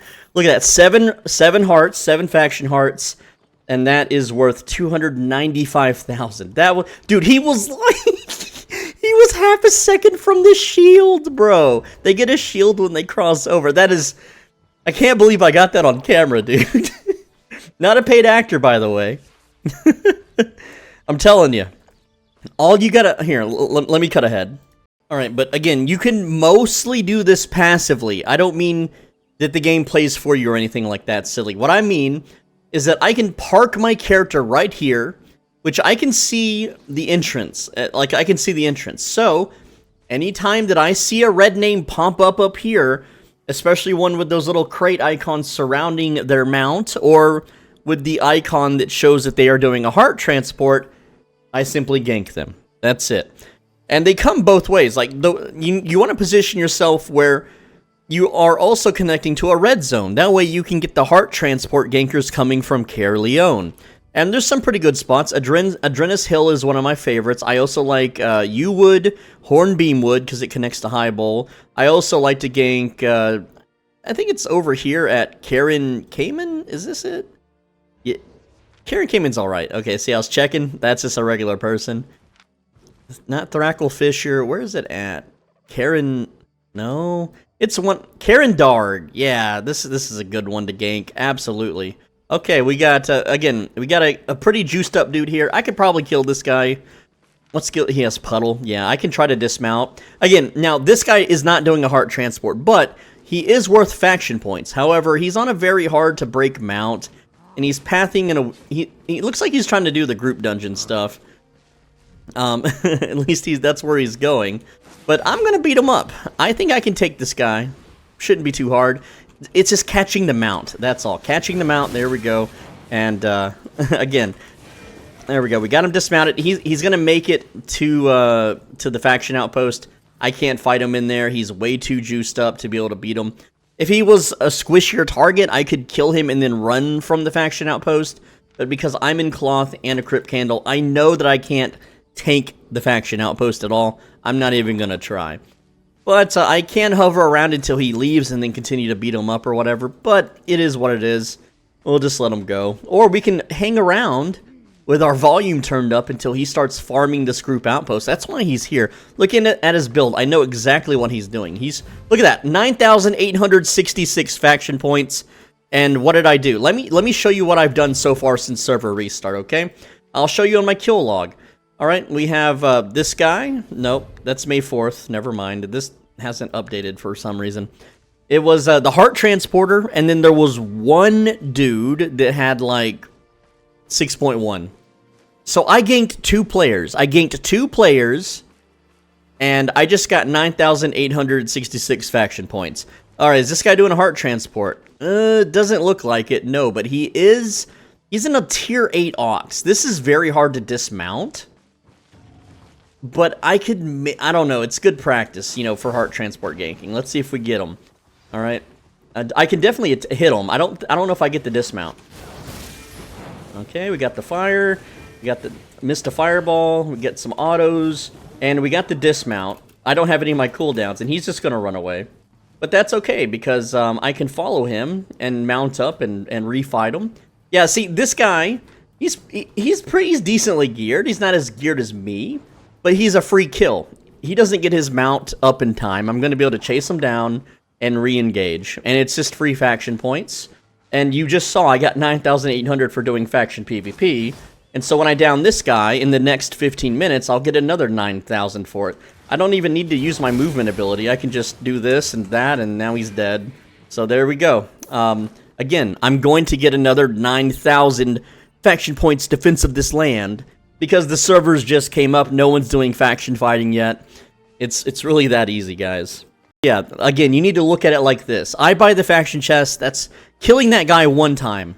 That's 250,000 fame and tomes, and 100k in random looties. It's totally worth it. And again, no risk, it's yellow zone. You don't lose anything. Alright, so now let's talk about full loot profits. We'll start with ratting. What is ratting? You use a crappy 4.1 set and you go into the mists, or you just kind of hover near open world mob camps, and you attack wounded players and take their stuff. For me doing this, I average about 1 million silver an hour. I'm not really the best at it, and I don't really practice it or do it that much, but I have a few videos that I've made in the past showing the profit. Oh man, there's a juicer. Hold on. Again, I'm telling you, dude, these juicers. This guy is easy. Naked on an Ox, and it's only tier 6. This is free money. This is a triple heart transport. And all I gotta do is run ahead of them. This could be a bot, too. Let's check. No, that's a decent amount of fame. Alright, let's see if they juke. A little bit to the right, but I can catch that easy. Pretty easy. Should be very, very easy to catch. And pop. Okay, I missed a few skills, but there we go. And boom, that's another 300k right there. I'm telling you, dude, Faction Heart Transport ganking. I'm up 600k, and the servers have only been online 20 minutes. It's like, question mark? Question mark? Question mark? Error 404, guild not found. Yeah, let's join their Discord and talk some smack. Oh boy. Now, I just want to mention, you don't get just paid in hearts, but new players who don't know better. Bro, WTF was my full inversion? Do you mean inventory? Now, here's one that's not really gankable, and this could be a bot, but it did give me a wiggle. So what we have to do is we have to test the waters. All right, I know I was talking about full loot stuff, but we'll get back to that a bit. This guy's like, do you want to be alone in the game? Yeah, if all the heart transporters go away, I'd be happy. Now, this person has plenty of fame. This is probably not a bot. That's that Lucas guy again. We can try to gank this, but they are in plate armor with a shield. They got the proper cape. They're on a bear mount. This is most likely a real player. If this is a bot, however, if it's a bot, they're gonna juke me, and they're gonna be a lot harder to gank. But we'll try. We'll try and see what. See, look, yeah, they're already juking me. I can catch them though. I can totally catch them, right? There we go, and boom, boom, boom. But I missed both. I missed all three. See, attacking on hit. I missed all my attacks anyway. It wouldn't have mattered if those landed. I'm not dismounting that, so it is what it is. But this person, they're asked. I'm just gonna gank them because they're naked. Look at this. Well, see you later again, Lucas. Why do you have silver, bro? Now, this Lucas is totally oblivious to the fact that this is a PvP game. It's so funny to witness. It's like, bro, what guide are you following that's telling you to do faction heart transporting? Oh, the salt is so worth it. Give me my things! With a little weird C icon thing. I don't know what the C means, but... Dude, and what I don't get is this person has killed before. Did they RNT their account? They're a killer. They've killed before. So I don't know why they're complaining. And this person just dismounted on me. What? Look, that's a free kill. Okay. Bro, I have so much more item power over you. You can't do anything. Yeah, he's leaving, so... Reported for PvPing in a PvP game. Listen, bro, you're not Nozori. You can't get me banned for beating you up in a yellow zone. Now, see, this guy is clearly a bot. 1,440 fame. It is wearing plate, but this is most likely not a human piloting this. And yeah, this person, I use that word loosely, is riding directly on the road and not like taking the straight path downward. It's just kind of sus, but we're gonna dismount in front of them and see how they react. And there's, again, no reaction. It's like there's no pulse in this creature, right? So we're just gonna attack them. And yeah, they're in plate, but we can chase them down and, you know, whittle their HP away. Not all at once, but it will take a few tries. But because it's a bot, it's not aware it's being attacked. So you can farm these bots for their hearts. Now, this one's only doing a 2-box transport, so it's not as much. But you can see that even though it is zoned, I can easily catch up to it because bears are slow. Oh, dude, that's actually worth... Let's grab that real quick. Okay, yeah. We'll just grab all this loot, and then we'll chase... Oh no, I'm overweight. That's okay. We'll sacrifice a little bit of damage. I didn't bring a bag, but hey, it is what it is. You know, you want to bring a bag when you're doing faction heart transports. Okay, so we know it's a bot, and it's probably following the road here. But we can cut it off, and I'll cut to that. And there we go. We got the dismount, and this bot is as good as dead. There we go. That's at 127k. Easy and free. Also, it's really fun to give these 8.4 players massive repair bills. Also, this guy is raging by whispers, dude. Now, one thing I forgot to mention, too, is if you just gank people in a zone that isn't controlled by your faction, and then later on your faction captures that zone, you get the capture points. So, you can see here, you gained 2,838 Bridgewatch faction points for capturing the zone, right? And I didn't capture a zone. Like, I just ganked someone in that zone, and once it got captured, I got credit for it. And I didn't touch the outpost or the outpost boss or anything. Also, I attacked a player earlier, and I didn't kill him. I just got points for that, too. I did not kill him. I had to run away. We both ran away from each other. We both got low, and then we said, no, we're not going to fight. But apparently, later on, he got downed, and that's why I got 514 faction points. Is either he tried to fight an outpost and got downed, or another player downed him. It doesn't matter what downs him. As long as he gets downed, I get the faction points, just for tagging him. Anyway, if you go to my channel, you will, and just type in the search Albion Rats using the search button, you can see that I made a guide, Albion Online Missed Rats, the most underrated moneymaker, you need to try this, and how to rat and make millions. So both of these videos, both made 2 years and 1 year ago, will show you more about how to rat, and how to use cheap 4.1 sets, and how to easily make 1 million silver an hour with very little to no cost at all. And another lamb to the slaughter. Tier 5 ox, naked, transporting 2 hearts. It's so easy. I have to include these in the video. I know I've already drilled my point home about the save zone stuff. You're like, Soul Pidgey, get to the full loot stuff. I'm getting to that. This person clearly has fame, and they have a little avatar and everything. And, yeah, this is just free money, dude. It's just free money. I can't help it. It immediately makes me smile, right? And if you're really good at full loot PvP, you're going to be able to inspect players and see the exact same things. So, again, oh, too late. You did a smooth turn there. Are you playing on a controller or something? What's going on? What's going on, buddy? And see you later. Yoink. There we go. Just got another 9,866 faction points for Defense of the Land. Again, it's too easy. It's too easy.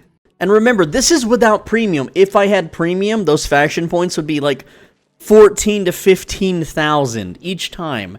Insane. Now, real quick, just an intersection here. My loot is worth 227 million.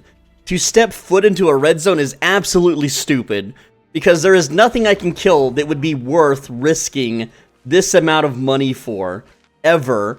All it takes is one drop hacker, one crash hacker, one person to DDoS me. I'm a sitting duck in this zone, free freaking loot.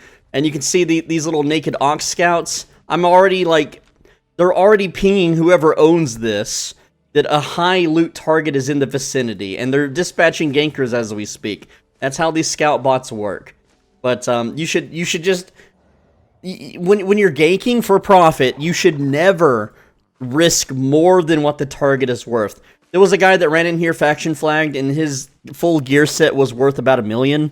Well, I'm worth 227 million. So it is not worth it for me to chase that guy to a red zone to fight him in my full 8-4 set. Now, if I wasn't in 8-4, if I was in a set worth 1 to 3 to 4 million, yeah, I'll gamble my 4 million to make an additional million. Absolutely. But I'm not going to gamble 227 million to chase a guy worth 1 million, only to get attacked by gankers using scout bots and radar hacks. And the only reason I even went into a red zone to talk about it for the video is because I can replace these items. I can replace this set about 20 times over with my liquid silver. And I have so much other things that I could sell for silver that I could replace this set another 40 to 60 times, or even more than that, depending on if I sell all of it or not. The point is that I can replace this, whereas if you were to card swipe this is going to cost you quite a bit of money. It's going to cost you a couple $100 probably. Oh man, look who it is, and look who didn't learn their lesson. I can't, why are they doing another trend? They're like, oh, I gotta double down and make my money back. Oh, they might actually get away. Oh, they zoned, but that mount is melted. Let's see if they're dismounted on the next screen. No, they got it. They actually got it. I can catch this. Alright, so 1 hour of heart transport ganking, faction ganking, just 1 hour, and that was right after the servers restarted. Now, I had a bit of faction points before this, but essentially, I earned about 36,000 faction points, a little bit more than that, and then here's all the loot we got. Oh, and, what's his name? I didn't get the clip, but yeah, he lost his shit again. He's sitting there raging in the chat at me because, he's an idiot that is writing an ox for heart transports. Anyway, So we're going to buy 4 chests, 9, 18, 27, 36. That's how much we earn, and then we'll just pop these open. Right now, we're at 1.26 million for the hour, and then after opening the chest, 1.5 million. And again, this is after the server restart, so if I play during prime time, there are lots more hearts to earn, but less faction points, so it evens out to about the same. But you can see 1.5 million in loot, and yeah, I got a lucky little purple treasure thingy I rode by, which wasn't that much. I did a boss layer I rode by, which wasn't much. But even if you deleted all the random riffraff junk, like just in hearts alone, let's see. Yeah, if I just sell the hearts, then that's 600k from those, and then 400k from those, so that's a million right there easily. Also, fame tomes for the hour. This is 400k because there's 2 of them, and then this is 600k because there's 6 of them. So that's 1.1 million in fame tomes in 1 hour, which is not bad. It's pretty good. All right, so let's talk more about like full loot stuff. Transport ganking. This requires a team. This is not really a solo thing, but having a team of people that ganks transports to and from Caerleon, oh man, you can expect to make 40 million an hour. This is probably the most lucrative thing in the entire game that isn't like in-game guild world boss control and whatnot. And then as far as full loot solo ganking goes, most people don't make a profit. You can use that Killboard website we talked about earlier to check the profit margins, or you can check Mirror Ledger and do the math yourself to look at a streamer's, deaths and whatnot. But like the YouTuber Goldstein, he makes a lot doing it. He's one of the few ones that do. But it's really up to you and how well you play and how long you play and how often that you're playing on how much that you make. I mean, some of these dudes, they play like 12 to 14 hours a day. If I were to gather with premium for 14 hours, I'd be making 20 million silver that day with 0 risk. So to me, it's really not worth it to like do full loot PvP. But if you're into it, then go for it. But a few other tips for PvP now. Alright, so this video would be way too long if I went over every single counter and play and meta and what beats what. I've given you the resources to do the research yourself, but I'm just going to give you a visual example of an ability. This is the Boltcasters. It deals an insane amount of damage with the E spell, and it looks something like this. And I'm going to take a little screenshot. So that's my computer. That noise is me. Don't worry, your computer's not exploding. So that spell is if you can land it in a PvP fight, you're going to almost always kill your opponent, right? If you get the full channel. But almost no one's going to let you do that because there is an endless amount of things that counters it. And let me just show you something. So, for example, that Boltcaster ability I just showed you, here is every single counter in the game to it. You can see that there are so many E spells, plenty of Q spells, lots of W spells, hell, even 5 different weapon passives that will stun, silence, knock back the opponent, stopping their channel. Armor spells, helmet spells, boot spells, even 2 potions and a cape that just completely counter this ability. And real quick, I can explain what each of these does. This is a fear, a silence, a knock-up, a freeze, a freeze, a freeze, a movement displacement into a stun. So, like, you could just see. Let's see, what is this one? I think that's a knock-up, a knock-back, a fear, a stun. This one just heals all the damage. Every time you take damage, you just heal a ton.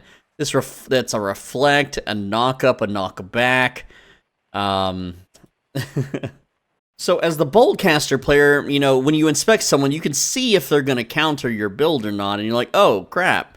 So you have to play around that. So for instance, for Boltcasters, instead of using the Sundershot, which reduces their armor resistance, you would use this Noise Eraser to silence them, because if they are silenced, they can't cast anything to counter your Death Ward Climax. But at the same time, instead of using that, you could use this Face Scale hat, where your channels become uninterruptible for 5 seconds, and you're immune to debuffs. So, this really helps counter a lot of the things on that list. but it does eat up your helmet slot, meaning that you don't have other options for helmets. But even then, that doesn't encompass everything. For instance, with the face scale helmet, like they can still hit you with passives, because the coding is stupid. I don't know why that works. They can still go invisible. There's more invises here that they can do. They can, again, if they go invisible, it doesn't matter if you're uninterruptible. They can immune your damage and so on. And of course, the other option was to silence the enemy, which means you're going to deal less damage without your armor shred. But even if they're silenced, again, weapon passives still work, invises still, or item-based invis and cape-based invis still works. They can't cast abilities, but they can still pre-cast abilities before you hit them with the silence. Like, they can have reflect going. They can also cast this thing through silence, so that they can just immune your damage anyway. There's a lot of things in the game that you would just have to learn by playing constantly. And after you fight enough people, you'll get a feel for what works and what won't. And when you inspect them, you're like, okay, so here's my win condition, and here is their win condition. So one important thing you should do when PvPing is try to clean up your UI as much as possible and scoot everything out from the edges so you can see nameplates much easier. So I would be closing like anything here on the side panels that I don't immediately need. And let's get the text on the center of the screen. And in order to do this, you just open the options menu here, go to game settings, and then you go to, move the text back up, go to interface, and then you go to HUD editor, and then you can individually move everything except for some of this crap. I don't know why you can't move this stuff, but essentially you want to scoot everything more towards the center of the screen because you want room on the edges to see enemy player nameplates, and that will give you a lot more situational awareness without doing the weird stuff like altering your resolution or using radar cheat hacks. Now, I want to share with you an interesting tip video, and that is how to not drop loot for gankers. That's right, there is a way that if you are inevitably going to be murdered in the open world, this doesn't work in mists or corrupted dungeons, but it works in the open world, how you can die and the gankers will get none of your stuff. And so it's a little petty to do, but if you really don't want them to gain anything from your death, then you can use this video. Again, it's called Albion Online, How to Never Give Loot to Gankers. It's 8 minutes long. It'll teach you exactly what to do so that they get nothing when you die. You don't get it either. You lose your stuff, but at least they don't get a damn thing, all right? So go check that out, and it shows all the mechanics, all the inner workings.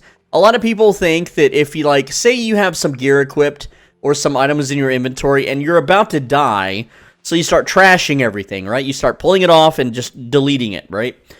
That doesn't work. This game has something called trash protection. So if you're about to kill someone and they trash their inventory, you still can loot their items as if they never trashed it. Alright, so the video will explain how you can trash items and the enemy cannot get them. It's very, very clever use of game mechanics. I think it's just bad coding on SBI's part, and I'm partially putting it in here because I would like it to be patched, because people have abused it before. There's been like full 8.4s that, you catch them out and then they just freaking, do the trick and then you get none of it. It sucks, but it is what it is. Anyway, that's the video. Hopefully you learned something about PvP, and I know some of you will be like, oh, why don't you go to the Mists or the Black Zone with that 5.2 set you were talking about and go kill people? And this video is already long enough, and those can be separate videos. Anyway, the point is, this is just to teach new players and veterans tips and tricks on how to profit with solo PvP, and I did my part, okay?